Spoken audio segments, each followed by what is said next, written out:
కొన్నిసార్లు శరీరానుసారమైనటువంటి పోరాటాలు, ఆత్మానుసారమైనటువంటి పోరాటాలు ఎన్నో కలుగుతున్నాయి. కొందరు జీవితంలో ఎన్నో అలాంటివి ప్రతికూలతలు కలిగిస్తూ ఉన్నాయి.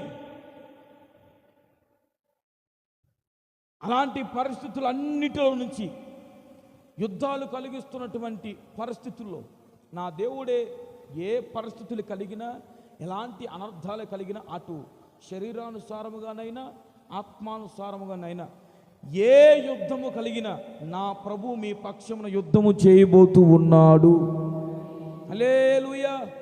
నీకు ముందుగా వెళ్ళేది ఎందుకో తెలుసు, నా ప్రభువే యుద్ధము చేయడానికి.